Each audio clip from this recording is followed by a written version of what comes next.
Yo, what's up everybody? I'm just doing a little 100 subscriber special now, and first of all, thank you everyone who subscribed and everyone who's been interacting with the channel, putting on comments and whatnot.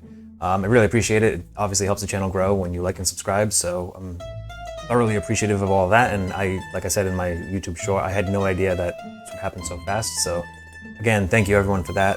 But with that said, I wanted to do something a little different and just kind of show behind the scenes how I got this little crystal ball random game selection thing working with my spreadsheet. So for anyone who doesn't know me, back in the day I was a software engineer, so I'm pretty much a geek. I'm also a game collector, so those two things kind of led me to creating the spreadsheet. So what we're looking at right now is the actual what I call the random game tab on my spreadsheet, and you can see Family Feud is selected. The last time I did this, it picked that for the PS4. I have yet to play it, but I'm going to be playing it today. So if you look at the left-hand side, you can see this, it says include, and then it says yes and no. So I can pick what system to include when it picks a random game. So right now I have the Nintendo, Super Nintendo, Switch, and PS4 and 5 selected.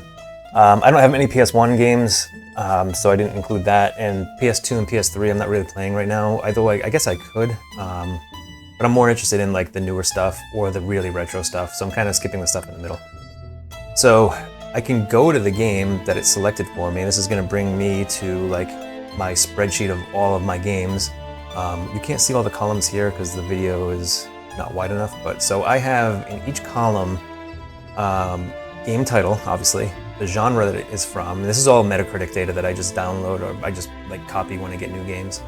The publisher, the release date. Now if I go to the right, you can see I have the Metacritic review count, the Metacritic score, and as well as the score, I put links in here so I can actually click on it and it'll bring me to the Metacritic page for it. I don't know if you can't see it, but I have OBS set up right now, but trust me, it does open Metacritic and go to that. And I also have ESRB rating. The only reason I have that, and it also opens the ESRB as well, I have kids that are 12 and 10 years old, so if I didn't have kids, I wouldn't care and like it wouldn't matter to me, but gotta be careful with those because I don't want my kids like, you know, pulling out Grand Theft Auto 5 or something and playing it. So, and I'm slowly filling in where I bought the games from. The vast majority of them I've gotten from GameStop. I've been a fan of GameStop ever since it was Electronics Boutique and I was a little kid. So I'm also an investor in them. I'm one of those apes or whatever. Anyway, I also have the day I purchased it for some of them, how much I paid, and when I played it. So when it's filling in when I played it, that means like I wrote the code smart enough so that it'll be like, oh, he already played this, we don't pick it again. Alright, so I have that for my Nintendo game, for my PS4 games, my PS5 games look similar. PS3, 2, 1. Vita, Switch, Wii, and Super Nintendo and Nintendo are a little different because there's really no Metacritic type thing for that, so it's a little less populated. So it does have the where I purchased from, the purchase date, purchase price, if I played it or not. I am trying to go for a full Super Nintendo and Nintendo game collection. I'm not really working on Super Nintendo right now, but Nintendo, I have a little over half. So that's what this owned column is, and I have the list of like all the games here. So let's see, and I'm pretty sure I'm not going to get like, that should be yes. I'm not going to get like Little Samson and the ones that cost a ridiculous amount of money. Like that's kind of silly. But I do have 374 Nintendo games now, so that's pretty good. The list includes all the like legitimate American ones, the seal of approval ones, I believe, and then some of the 10-game ones too. Let's see, how many of the other systems do I have? I only have 12 or 11 Wii games, not many. I'm really collecting for that. 36 Switch games, only 6 Vita games, 13 PS1. How many PS2 do I have? 105, that's not too bad. Whoops. PS3, 162. PS4 is the big one. This one, for whatever reason, I decided it would be a good idea to try to collect all the PS4 games, and all my games are physical. I didn't realize when I started collecting for the PS4 that there's like 8,000 games for it or something like that. I figured maybe it was like 3,000 or 4,000. I have 864 of them, and they are quickly filling up my basement where I keep all my games, so I might have to rethink that. PS5, I have quite a few. I have 170.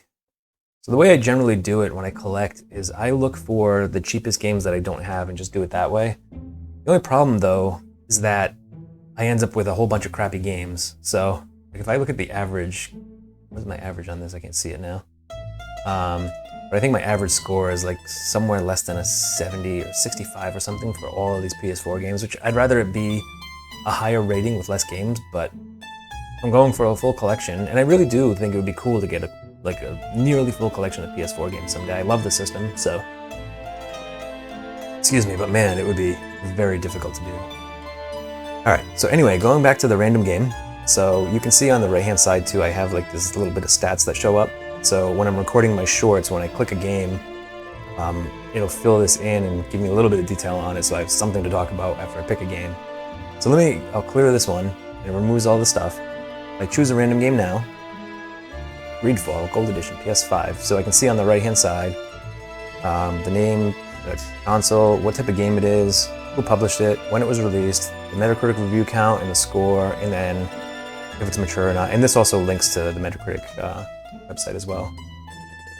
So it's pretty cool. I mean, it's kind of a means to an end where I wanted to just play games randomly because I have all those games to play, and I do pick out some that I intentionally want to play. Like I'm ready to get started into Trails into Reverie because I love the Trails of Cold Steel series and all of those Trails games. So I didn't choose that one randomly. I'm going to be playing that one offline. But then the other ones, everything else I play is via my spreadsheet. So I generally have like one longer game that I'm playing that's not randomly chosen, and that's like just for me to play for fun. And then the other ones are randomly chosen for my YouTube channel.